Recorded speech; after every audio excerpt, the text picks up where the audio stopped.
All right, let's just jump right in. We talk a lot about work-life balance, right?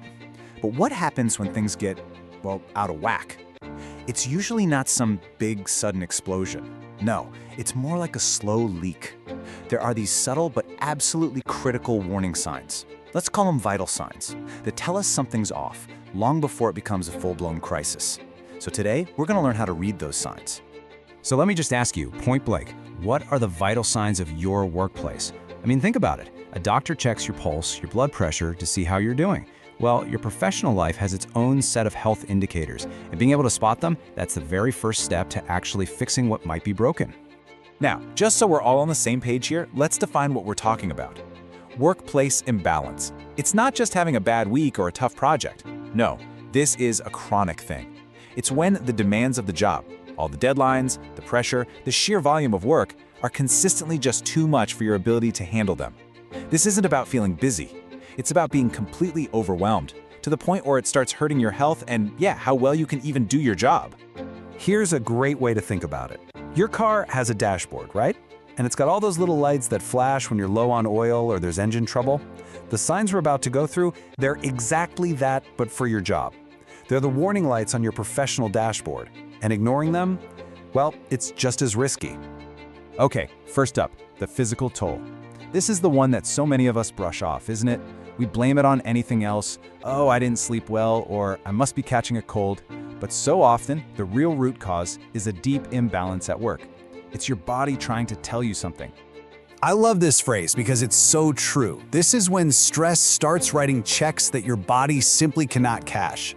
All that abstract pressure from your job, it turns into a very real debt that your physical health ends up having to pay. You see, your mind might be able to power through those extra hours, but your body always keeps the score. So what does that look like in real life? Well, it's that bone-deep tiredness that no amount of coffee can seem to touch. It's those headaches that pop up way too often. Or maybe it's waking up at 3 a.m. with your mind just racing about a work problem. It can even be digestive issues that come out of nowhere, or the fact that you seem to catch every single cold that goes around the office. These aren't just random, there's signals. All right, let's look at our second vital sign. I call this one the empty chair. And it's all about absenteeism, but honestly, it goes so much deeper than just calling in sick. It's a massive red flag for disengagement. And here's the thing that's so important to get. This kind of absenteeism, it escalates. It's a progression. It almost never starts with someone just not showing up one day. It starts small, coming in 10 minutes late, which then becomes 20. Then maybe the lunch breaks get a little longer. After that, you start to see an uptick in those unplanned sick days. And then you hit the final, and maybe the most insidious step, being physically there, in the chair, but mentally and emotionally completely checked out. This leads us right into our third and maybe the most complicated symptom, the fading spark.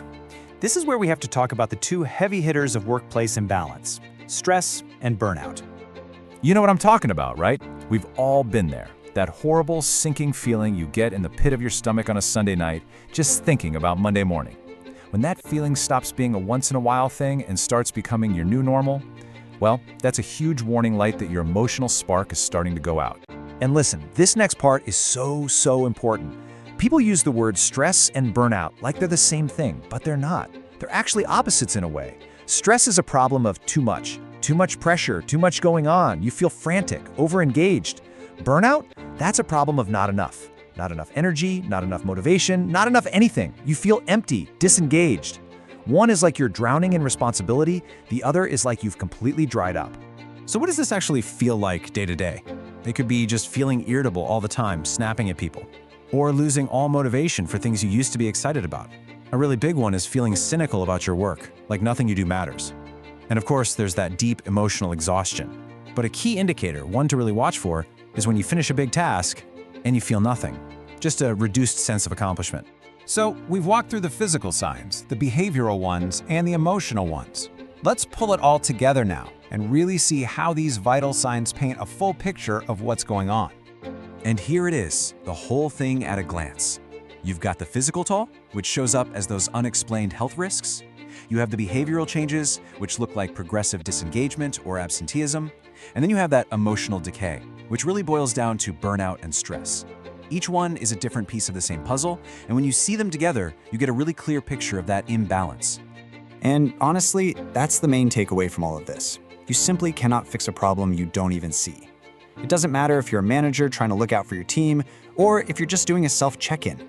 Just recognizing that these things aren't just a few bad days, but are actual symptoms of a much deeper issue, well, that is the most powerful first step you can possibly take. So I want to leave you with this question.